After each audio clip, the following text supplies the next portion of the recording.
Good morning dear students. बच्चों, हम लोग कॉम्प्लेक्स नंबर चैप्टर में अब इस टॉपिक पर आ गए हैं, मॉडुलस ऑफ कॉम्प्लेक्स नंबर। और बच्चों, मॉडुलस ऑफ एक कॉम्प्लेक्स नंबर की डेफिनेशन है, if z is equal to a plus ib then modulus of z is denoted by this mod z और and mod z is equal to under root a square plus b square, real part का square plus imaginary part का square. ये हो गया बच्चों real part of z का square और plus imaginary part of z का स्क्वायर। ये रियल पार्ट ऑफ z का square plus imaginary part of z का स्क्वायर हो जाएगा। ये यहां पर सब कुछ जो है बच्चों वो सब अपने अकॉर्डिंग चल रहा है। अपने अकॉर्डिंग से मतलब है कि डेफिनेशन सब मैथमेटिशियन ने आपको दी है और उस मैथमेटिशियन की दी हुई डेफिनेशन से ही आपको काम करना है। अब बच्चों बोर्ड पर है properties of modulus. If z1 z2 are complex number, z एक कॉम्प्लेक्स नंबर है, z1 एक कॉम्प्लेक्स नंबर है, z2 एक कॉम्प्लेक्स नंबर है, देन बच्चों z into z bar, z और z बार की मल्टीप्लाई मॉड z का स्क्वायर हो जाएगा। और अगर आप z1 और z2 की मल्टीप्लाई करके उसका मॉड निकालेंगे और फिर अलग अलग मॉड निकाल के फिर मल्टीप्लाई करेंगे, इक्वल आएगा। या फिर थर्ड प्रॉपर्टी में कहा गया है z1 को z2 से डिवाइड करें फिर मॉड लें, या फिर z1 का मॉड अपॉन z2 का मॉड हो जाएगा बच्चों। ठीक है, अब हमारे पास क्या है कि z इज इक्वल टू बच्चों है, z इज इक्वल टू है a प्लस ib और z bar is equal to बच्चों है a माइनस ib। तो z bar a minus ib हो जाएगा, तो z into z bar a plus ib और ये a माइनस ib और a स्क्वायर माइनस ib का square, a square minus i square b square, a square plus b square, ये हो गया z इंटू z बार। और यही बच्चों आप देखिए मॉड z की जो वैल्यू है उसका स्क्वायर हो जाएगा। मॉड z क्या होता है, under root a square plus b square, तो ये हो जाएगा बच्चों मॉड z का स्क्वायर। तो ये आ गया प्रॉपर्टीज ऑफ मॉडुलस में। आप बुक में दी हुई जो भी बातें हैं उसको ज्यादा मत देखिए। जो मैं बता रहा हूं कि z एक कॉम्प्लेक्स नंबर है a प्लस ib, तो z का मॉडुलस होता है रियल पार्ट का स्क्वायर प्लस इमेजिनरी पार्ट का स्क्वायर के सम का अंडर रूट बच्चों। और उसके बाद आपको यह ध्यान रखना है कि ये सब आप इसके क्यों का जवाब आप सामने बैठे होते तब भी नहीं मिलता, क्योंकि ये सब बनाया हुआ है और बनाए होने के बाद मैथमेटिशियन ने पूरे चैप्टर को डिफाइन कर दिया है अपने आप, और जो डिफाइन करा है उसी को आपको लर्न करना पड़ेगा बच्चों। और प्रॉपर्टीज ऑफ मॉडुलस में क्या है, if z z1 z2 complex number है तो z इंटू z बार मॉड z का स्क्वायर हो जाएगा और z1 इंटू z2 का मॉड z1 का मॉड इंटू z2। अगर आप z1 एक कॉम्प्लेक्स नंबर लेंगे a1 प्लस ib1 और z2 एक कॉम्प्लेक्स नंबर लेंगे a2 प्लस ib2, तो z1 और z2 का जो मॉड होगा इन दोनों की जो मल्टीप्लाई करी जाएगी, अलग अलग मॉड लेके फिर मल्टीप्लाई कर दीजिए, दोनों आपस में बच्चों के आएंगे सेम आएंगे, नो प्रॉब्लम। तो ये अब आपको टॉपिक जितने भी थे वो सब दी एंड हो गए। बस एक टॉपिक रह गया, reciprocal of a complex number. और reciprocal of a complex number जैसे नाम ही काफी है कि किसी भी कॉम्प्लेक्स नंबर का आप रेसिप्रोकल बच्चों लेना चाहते हैं, तो रेसिप्रोकल में यह होगा कि if z is equal to 1 upon जो है a प्लस ib है रेसिप्रोकल, तो रेसिप्रोकल में ये हो जाएगा बच्चों if z is equal to a plus ib, then reciprocal of z 1 upon z हो जाएगा और ये हो जाएगा 1 अपॉन a प्लस ib बच्चों। और अगर आप इस वैल्यू का ऐसे ही छोड़ देते हैं रेसिप्रोकल रेसिप्रोकल को, तब ये गलत हो जाएगी। क्यों गलत हो जाएगी? मैंने कहा अपान में आई वाली वैल्यू नहीं छोड़नी है, इसको रेशनलाइज करिए और रेशनलाइज करने के बाद जो वैल्यू आएगी वो इसका रेसिप्रोकल माना जाएगा। नीचे से आई को खत्म कर देना है बच्चों, नीचे से किसको खत्म कर देना है? आई को। अब आप देखिए आपके बुक में जो क्वेश्चन है उसको मैं आपको बता रहा हूं, उसे ध्यान से समझिएगा बच्चों। आपके एक्सरसाइज के क्वेश्चन बच्चों शुरू हो रहे हैं, वो एग्जाम्पल शुरू हो रहे हैं और एग्जाम्पल में बच्चों 13.12 पेज पे ये कहा गया है कि एग्जाम्पल नंबर फर्स्ट कि express the following in the form a plus i b, express the following in the form of a plus i b. अब ये a प्लस आई बी में कन्वर्ट करने वाले मैक्सिमम क्वेश्चन आपको दिखाई देंगे। Example first -5i into 1/8i, इसको a plus i b में कन्वर्ट करना है बच्चों। इसको जब a प्लस आई बी में कन्वर्ट करना है तो a प्लस आई बी में कन्वर्ट करने के लिए -5/8i स्क्वायर हो गया। i स्क्वायर बच्चों -1 होता है और -1 की माइनस में मल्टीप्लाई हो जाएगी तो ये हो जाएगा +5/8। और a प्लस आई बी में कन्वर्ट करने का मतलब होगा कि आप इसे लिख दें 5/8 प्लस 0 इंटू आई, ये हो जाएगा a प्लस आई बी। एक आप ऐसे क्वेश्चन अभी देखेंगे जैसे इसका 6 पार्ट है बच्चों, तो 6 पार्ट में ये कहा गया है कि इसको a प्लस आई बी में कन्वर्ट करना है 1 माइनस आई की पावर 4, 1 प्लस आई की पावर 4, तो 1 माइनस आई स्क्वायर का होल स्क्वायर हो जाएगा और ये हो जाएगा 1 प्लस आई स्क्वायर माइनस 2i और ये हो जाएगा बच्चों स्क्वायर, और आई स्क्वायर और 1 कैंसिल हो जाएगा और आई स्क्वायर और 1 कैंसिल हो जाने के बाद -1 हो जाएगा आई स्क्वायर और ये 1 से कैंसिल हो जाएगा और ये बच्चों हो जाएगा -4i स्क्वायर और ये हो जाएगा -4 प्लस 0i, ये हो गया -4 प्लस 0i, 2 2 जा 4 आई स्क्वायर। आई स्क्वायर बच्चों माइनस होता है तो ये -4 हो गया और -4 प्लस 0i हो गया। इसका रिजल्ट क्या आया बच्चों? -4 प्लस 0i हो गया। क्लियर सबको?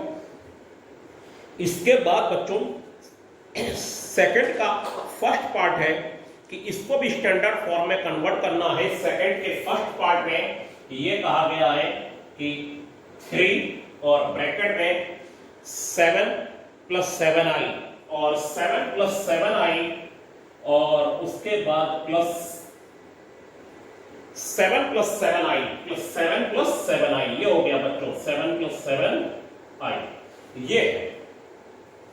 तो इसमें बच्चों ये काम होगा, इसको स्टैंडर्ड फॉर्म, ये स्टैंडर्ड फॉर्म कहलाती है, a प्लस आई बी में कन्वर्ट करना है। और जब a प्लस आई बी में बच्चों कन्वर्ट करना है तो ये हो जाएगा बच्चों 7 3 जा 21 प्लस 7 3 जा 21i और ये हो जाएगा 7 प्लस 7i और ये हो जाएगा 21 प्लस 7 28 और ये 28i इस i हो गया, ये 28i, तो ये हो जाएगा बच्चों 28 प्लस 28i, यही a प्लस आई बी में कन्वर्ट हो गया। ये तो नॉर्मल टाइप के क्वेश्चन है, बहुत ही नॉर्मल इसमें है बेटा, इसमें कोई प्रॉब्लम नहीं आएगी मुझे लगता है। ठीक है बच्चों, इसके बाद आप फोर्थ का फर्स्ट पार्ट देखिए, express each one of the following in the standard form a plus i b. Fourth के फर्स्ट पार्ट में बच्चों ये कहा गया है, अब हम इसको एक z ले लेते हैं, आप इसे भी z ले लें, सबको z ले लें और z ले लेने के बाद इसे स्टैंडर्ड फॉर्म में कन्वर्ट करते हैं 1/3 माइनस 4i, इसको standard form a plus i b में कन्वर्ट करना है।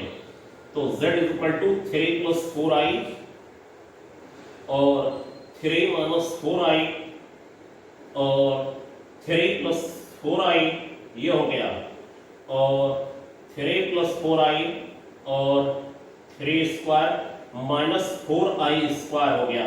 अगर डिनोमिनेटर में i फंसा हुआ है बच्चों तो उसे रेशनलाइज कर लिया जाएगा। क्या कर लिया जाएगा बच्चों? रेशनलाइज कर लिया जाएगा और रेशनलाइज कर लेने के बाद ये वैल्यू हो जाएगी 3 प्लस 4i और 3 3 9 माइनस 16i स्क्वायर और ये हो जाएगा बच्चों 3 प्लस 4i और 9 प्लस 16 मीन्स होगा बच्चों 25। तो ये हो जाएगा 3 प्लस 4i और 3 प्लस 4i और ये 25, 3 अपॉन 25 और प्लस 4 अपॉन 25i हो गया। ये हो गया बच्चों 3 अपॉन 25 प्लस 4 अपॉन 25i हो जाएगा। ये कन्वर्ट हो गया बच्चों standard form a plus i। कोई प्रॉब्लम इसमें भी मुझे लगता है नहीं होगी, इजीली हो जाएंगे ये क्वेश्चन। और अब जैसे कि हमारे पास है बच्चों सेवेंथ का फर्स्ट पार्ट, और सेवेंथ के फर्स्ट पार्ट में बोर्ड पर देखिएगा बहुत ही अच्छा क्वेश्चन है सेवेंथ का फर्स्ट पार्ट, और इसको हम जैसे बता रहे हैं उसे समझिए ध्यान से। और तो बच्चों अब आपके स्क्रीन पर आए एग्जाम्पल नंबर 8, और एग्जाम्पल नंबर 8 में बच्चों ये कहा गया है कि if z1 z2 1 minus I, z1 की वैल्यू 1 माइनस आई है और z2 की वैल्यू -2 प्लस 4i है बच्चों, तो imaginary part of z1 z2 upon z1 का बार निकालना है। z1 z2 अपॉन z1 का बार बच्चों z1 और z2 अपॉन z1 का बार निकालना है। z1 z2 अपॉन z1 के बार की वैल्यू निकालनी है और उसका इमेजिनरी पार्ट निकालना है। ये क्वेश्चन आपको बहुत कुछ क्लियर करता हुआ दिखाई देगा। z1 z2 अपॉन z1 का बार, ठीक है। तो बच्चों z1 की जो वैल्यू है वो देखिए कितनी है। z1 की वैल्यू है 1 माइनस आई -2 प्लस 4i, और z1 का बार हो जाएगा 1 प्लस i, और ये हो जाएगा -2 और plus 4i minus plus 2i और -4i स्क्वायर, और बच्चों ये हो जाएगा 1 प्लस i। z1 का बार माइनस की जगह प्लस आ गया, z1 का जो बार होगा वो माइनस की जगह क्या दे देगा बच्चों, प्लस दे देगा, ठीक है। और उसके बाद ये वैल्यू हो जाएगी देखिए कितनी, -2 plus 6i plus 4 upon 1 plus i हो गया, और ये हो गया बच्चों 2 plus 6i upon 1 plus i। और बच्चों इसका इमेजिनरी पार्ट अगर आपको निकालना है तो आप इमेजिनरी पार्ट में ऐसा ना लिख दीजिएगा कि ये 6 अपॉन 1, ऐसा नहीं लिखें। पहले आप डिनोमिनेटर से i को खत्म कर दीजिए, डिनोमिनेटर से i को खत्म करने के बाद इसे स्टैंडर्ड फॉर्म में कन्वर्ट कर दीजिए, और बच्चों स्टैंडर्ड फॉर्म में कन्वर्ट करने के बाद फिर आ पाएगा हमारे पास इसका इमेजिनरी पार्ट। अभी मैंने z1 z2 अपॉन z1 का बार निकाला, ठीक है। अब बच्चों क्या होगा, ये हो जाएगा 2 प्लस 6i और 1 प्लस i, और ये हो गया बच्चों 1 माइनस i, और 1 माइनस i के बाद ये हो जाएगा 2 minus 2i plus 6i minus 6i square upon 1 minus i square हो गया बच्चों। ये वैल्यू आ गई z1 z2 अपॉन z1 का बार, ये आ गया बच्चों। और ये आ जाने के बाद ये z1 और z2 अपॉन z1 का बार जो है ये हो जाएगा 2 प्लस का 4i और प्लस का 6 अपॉन 1 प्लस 1, और ये 8 plus 4 plus i upon 1 plus 1 2 हो गया बच्चों। और ये हो गया 4 प्लस 2i, 4 प्लस 2i, और 4 प्लस 2i हो जाने के बाद बच्चों इसका इमेजिनरी पार्ट देखिए क्या हो जाएगा, I am imaginary part of z1 z2 upon z1 का बार, और ये इसका इमेजिनरी पार्ट 2 है बच्चों, क्या है 2। अगर आपको किसी भी कॉम्प्लेक्स नंबर का रियल पार्ट निकालना है तो पहले वो स्टैंडर्ड फॉर्म में होना चाहिए। स्टैंडर्ड फॉर्म का मतलब है उसमें न्यूमरेटर और डिनोमिनेटर में जो है डिनोमिनेटर से i खत्म हो जाना चाहिए, और सिर्फ न्यूमरेटर में जो रियल वैल्यू है वो रियल पार्ट होगा, और जो i के साथ वैल्यू है वो इमेजिनरी पार्ट होगा। तो Z1 Z2 अपॉन Z1 का भार बच्चों जब निकाला गया, ये मल्टीप्लाई कर देने के बाद इसके कॉन्जुगेट से मल्टीप्लाई डिवाइड कर दिया ताकि नीचे से आई खत्म हो जाए, और ये 1 + 1 2 हो गया बच्चों, और 2 कॉमन करके कैंसिल करके 4 + 2i आ गया। 4 + 2i आ जाने के बाद इसका इमेजिनरी पार्ट हो गया, i का जो मल्टीपल है वो इसका इमेजिनरी पार्ट हो गया। ठीक है बच्चों, तो ये आपने एक अच्छा क्वेश्चन देखा, और अब आपके लिए आज होमवर्क ये है बच्चों कि आप एक्सरसाइज के कुछ क्वेश्चन कर सकते हैं। फर्स्ट पार्ट पूरा आप 13.2 का कंप्लीट कर सकते हैं। 13.2 का आज होमवर्क है बच्चों, उसे कंप्लीट करना है। आज के लिए बच्चों इतना ही। Thank you.